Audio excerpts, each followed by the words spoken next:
कुरडेग में हुई भारी बारिश से परेशानी बढ़ गई है। कुरडेग में परकला पुल के ऊपर से पानी बह रहा है, जिससे इस पुल से होकर आवागमन बाधित हो गया है। पुल के दोनों तरफ गाड़ियां रुकी हुई है, लेकिन पानी के ओवरफ्लो के बीच भी कुछ लोग जान हथेली पर रखकर पुल को पार करते नजर आए। न्यूज 18 आप सभी दर्शकों से अपील करता है कि नदी के बढ़े जलस्तर के बीच पुल पार करने से बचें, क्योंकि थोड़ी सी असावधानी आपकी जान पर भारी पड़ सकता है।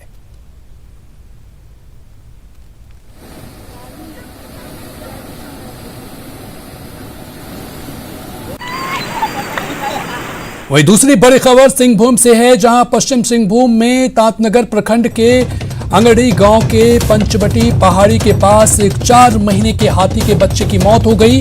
पिछले 15 दिनों में जिले में हाथी की मौत की यह तीसरी घटना है। ग्रामीणों और वन विभाग के अनुसार हाथी के बच्चे की मौत हाथियों के 2 गुटों की लड़ाई से हुई है। आपको बता दें कि इस इलाके में 40 हाथियों के 2 गुट घूम रहे हैं और शनिवार की रात पंचवटी पहाड़ी के पास सरकारी तालाब में पानी पीने के लिए पहुंचे थे। इसी दौरान हाथियों के 2 गुटों में संघर्ष हुआ, जिसमें नन्हे हाथी की जान चली गई। इसकी जानकारी मिलने के बाद वन विभाग ने शव का पोस्टमार्टम कर उसे दफना दिया।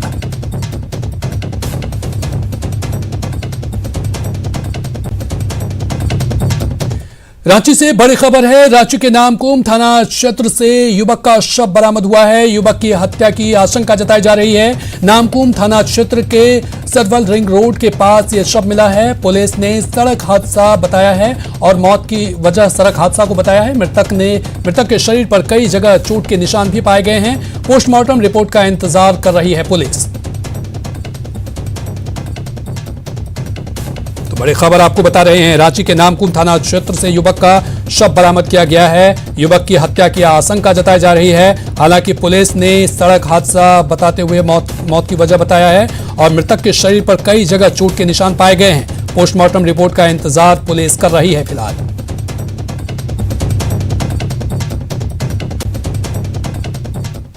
वहीं अगली बड़ी खबर रांची से है, जहां नाबालिग से दुष्कर्म पर लोगों का गुस्सा फूट पड़ा है। गुस्साए लोगों ने आरोपी के कार में तोड़फोड़ की है। घटना सुखदेव नगर थाना क्षेत्र की बताया जा रहा है, जहां 7 साल की बच्ची के साथ दुष्कर्म की घटना सामने आई है। पीड़ित बच्ची की बिल्डिंग में रहने वाले एक शख्स ने बच्ची को बहला फुसलाकर रेप की घटना को अंजाम दिया। घटना के बाद से आरोपी फरार है। वो खुद को जेडीयू का ग्रामीण जिला अध्यक्ष बताया था, साथ ही वो ठेके के पट्टे पर काम करता था। पुलिस फरार आरोपी की गिरफ्तारी के लिए छापेमारी में जुट गई है।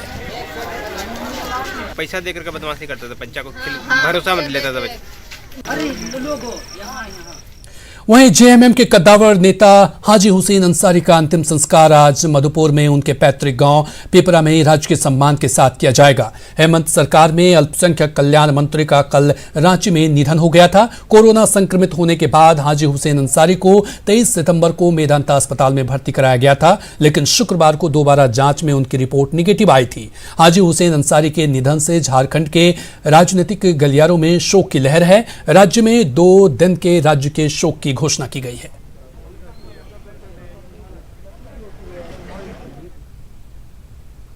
वहीं जेएमएम के दिवंगत नेता हाजी हुसैन अंसारी का पार्थिव शरीर मधुपुर में उनके आवास से पैतृक गांव पिपरा की ओर ले जाया जा रहा है, जहां उन्हें अंतिम विदाई दी जाएगी। हाजी हुसैन अंसारी की अंतिम यात्रा का जायजा लिया देवघर संवाददाता ऋतुराज सिन्हा ने। अंतिम यात्रा की ओर निकल पड़े हैं हाजी हुसैन अंसारी। उनका पार्थिव शरीर मधुपुर स्थित अपने आवास से पैतृक गांव की ओर रवाना हो गया है। आप देख सकते हैं हमारे पीछे जो ये हुजूम है, ये हुजूम ये दर्शाता है कि कितने नेक दिल इंसान थे वो, और सबकी मदद करने वाले थे, चाहे वो पक्ष हो चाहे विपक्ष हो, हमेशा सबकी मदद करेंगे। कभी भी कोई विरोधी उनके पे हावी नहीं हो पाया। यही कारण है कि सबसे उनके मित्रवत संबंध था। लगातार 4 बार के यहाँ पे विधायक रह चुके हैं वो। जब से झारखंड गठन हुआ, वो जब झारखंड में उनकी सरकार बनी है, तब तक वो मंत्री भी बने हैं। ऐसे में इनके अंतिम दर्शन में खुद कृषि मंत्री बादल पटलेख उनके साथ, उनके पार्थिव शरीर के साथ पैतृक गांव उनके जा रहे हैं। साथ में दोपहर बाद स्वास्थ्य मंत्री भी पहुंचेंगे। यानी कुल मिलाकर के हैं तो उनके चाहने वाले की इस प्रकार है, उनसे प्रेम था कि आज ये रोड जो है उनके आवास से लेकर और उनके गांव तक एकदम पूरा हुजूम हुए। चाहे हर एक वर्ग के लोग यहाँ पर है उपस्थित, चाहे कोई भी समाज के हों, कोई भी वर्ग के हों, किसी भी उम्र के हों, सभी लोग उनके अंतिम दर्शन में शामिल हो रहे हैं। ऋतुराज सिन्हा, न्यूज़ 18, देवघर। चलिए बढ़ेंगे अगली खबर की तरफ। बिहार चुनाव में महागठबंधन में सीटों का बंटवारा तो हो गया, लेकिन जेएमएम के सीटों का ऐलान अब तक नहीं हुआ, जिसे लेकर अब भी सस्पेंस बरकरार है। कांग्रेस का कहना है कि जब सब कुछ बड़ा होता है तो छोटी मोटी बातों पर ध्यान नहीं दिया जाता। वहीं जेएमएम ने भी कहा है कि उनकी पार्टी सांप्रदायिक शक्तियों को सत्ता से दूर करने के लिए काम करेगी और इसमें सीटों की बात मायने नहीं रखती। जो गठबंधन है उसमें सभी लोगों का मान सम्मान रहेगा और ऐसा नहीं है। राजद को भी हम लोगों ने यहाँ सिर्फ 5 ही सीट दिया था, वहां राजद ज्यादा सीटों पर लड़ेगी, यहाँ कम सीटों पर लड़ी थी। यहाँ जेएमएम यहाँ की रीजनल पार्टी है, यहाँ वहाँ कम सीटों पर लड़ेगी। ये कहीं कोई इसमें परेशानी की बात नहीं। हम लोग लगे हुए हैं कि महागठबंधन में सबको मान सम्मान मिले। अगर और कुछ आदरणीय हेमंत सोरेन जी कहेंगे तो और कुछ उस पर विचार किया जाएगा। जो सांप्रदायिकता और धार्मिक उन्माद फैलाने वाली पार्टियां हैं, उन पार्टियों को राजनीति से दूर धकेला जाए। झारखंड में हम लोग तो सफल हुए और बिहार में भी हम लोग सफल होंगे, ऐसा सोच है हम लोग का और ऐसी कवायद भी रहेगी। सीट बहुत बड़ी बात नहीं है, हम रिजिड नहीं होंगे, लेकिन मुझे उम्मीद है कि जो भी महागठबंधन के नेतागण हैं सभी आपस में बैठ करके सीट जो भी मिले इस पर आम सहमति बनाकर और हम लोग महागठबंधन के तहत चुनाव लड़े तो महागठबंधन और मजबूत होगा। उधर कोरोना संकट के दौर में दुमका विधानसभा का उपचुनाव सभी राजनीतिक दलों के लिए चुनौती बन गया है। 3 नवंबर को होने वाले उपचुनाव को लेकर सभी दल मैदान में उतर रहे हैं। निर्वाचन आयोग की ओर से चुनाव को लेकर सभी गाइडलाइंस जारी किया जा चुका है। ऐसे में दिशा निर्देशों के तहत चुनाव प्रचार करना राजनीतिक दलों के लिए बड़ी चुनौती है। वहीं ग्रामीण विकास मंत्री का मानना है कि अगर चुनाव कुछ दिन और टल जाता तो बेहतर होता। एक महामारी तो है ही और हम लोगों को इसका जो नियम कानून है, सोशल डिस्टेंस वगैरह, मास्क, सैनिटाइज़र, स्वच्छ रहने का प्रयास करें, खुद को भी बचाएं, औरों को भी बचाएं। चुनाव हमेशा चुनौतीपूर्ण ही रहता है। थोड़ा सा समय या कार्य करने का तरीका थोड़ा सा अलग हुआ है इस वर्तमान समय में, तो वो बहुत परेशान है। हम लोगों को होना नहीं है, कोई नया चुनाव हम लोग लड़ रहे हैं, परिस्थिति कुछ ऐसा खड़ा हो गया है। इलेक्शन कमीशन का गाइडलाइन के अनुसार ही हम लोग चुनाव प्रचार करेंगे, लेकिन चुनौती तो है, चुनौती है। और मुझे लग रहा था कि और 2-4 महीना टल जाता चुनाव तो बेहतर होता। उधर राज्य में महिला उत्पीड़न के लाखों लंबित मामले को लेकर सुप्रीम कोर्ट ने झारखंड सरकार से रिपोर्ट मांगी है। इसके बाद अब झारखंड में राजनीतिक सरगर्मी तेज हो चली है, जहां विपक्ष फास्ट कोर्ट का गठन कर जल्द मामलों के निपटारे पर जोर दे रहा है, तो वहीं सत्ता पक्ष पूर्व की सरकार को दोषी ठहरा रहा है। जैसे ये संक्रमण काल खत्म होता है तो सरकार निश्चित तौर पर अपने जो यहाँ न्यायपालिका है उनसे एक सामंजस्य बनाकर फास्ट ट्रैक कोर्ट की मंजूरी देते हुए और इन वादों को, इन मुकदमों को त्वरित कार्रवाई जल्दी से निपटारा हो, न्याय मिले लोगों को, इसका भरसक प्रयास करेगी। पुलिस तभी सही तरीके से काम करेगी जब शासन का इकबाल होगा और निश्चित रूप से 5 वर्षों में शासन का कोई इकबाल नाम का कोई चीज नहीं था। शासन सिर्फ कुछ चंद पूंजीपतियों, चंद लोगों के लिए काम करती थी, इस वजह से न्यायालय में इस तरह के मामले लंबित हैं। ओछी राजनीति करने के बजाय कैसे लोगों के मानसिकता में बदलाव हो, इस दिशा में प्रयास करना चाहिए। साथ ही इस तरह की घटनाओं को अंजाम देने वालों को सरकार और प्रशासन, उन्हें कठोरता से उन पर कार्रवाई करनी चाहिए। झारखंड में हार्ट अटैक के मरीजों को तत्काल चिकित्सा सुविधा मुहैया कराने के लिए स्वास्थ्य विभाग ने स्टेमी इंडिया प्रोजेक्ट की शुरुआत की है। इसके जरिए एक मरीज की जान बचा ली गई। मेजर हार्ट अटैक के बाद हजारीबाग के बसंत कुमार महतो के रिम्स में एंजियोप्लास्टी की गई। उनकी आर्टरी पूरी तरह से ब्लॉक थी, लेकिन स्टेमी इंडिया प्रोजेक्ट के तहत सफल ऑपरेशन के बाद उनकी जान बचा ली गई। आपको बता दें कि हार्ट अटैक के मरीजों को त्वरित चिकित्सा सुविधा उपलब्ध कराने के लिए राज्य सरकार ने स्टेमी केयर प्रोजेक्ट आरंभ किया है। पीपीपी मोड पर यह सुविधा STEMI care India private limited के माध्यम से स्वास्थ्य विभाग की ओर से मुफ्त उपलब्ध कराई जा रही है। एलिवेशन एमआई का पैसा खर्च करने के लिए तैयार भी रहते हैं तो भी नहीं हो पाता है। उतना रात में कहीं राज्य के सबसे बड़े अस्पताल रिम्स के कार्डियोलॉजी सुपर स्पेशलिटी में डॉक्टर बिना इको जांच के इलाज करने को मजबूर हैं। सुपर स्पेशलिटी में 2 इको मशीन है, लेकिन दोनों मशीन खराब है। कोरोना वायरस का अटैक सबसे ज्यादा दिल पर पड़ता है। ऐसे में डॉक्टर मरीजों को प्राइवेट में जांच के लिए भेजने को मजबूर हैं। रिम्स में इको की जांच सिर्फ 180 रुपए में होती है, जबकि प्राइवेट में इसका चार्ज 800 से 1200 रुपए तक है।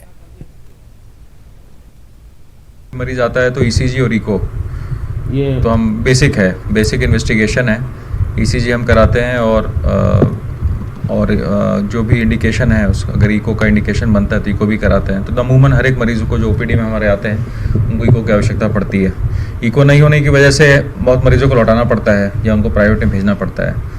एक मशीन खराब होगा लेकिन सब मशीन खराब है सर। तो दोनों मशीन खराब है तो अभी हाल में हुआ होगा, अभी तो हाल 2 महीना हो गया सर।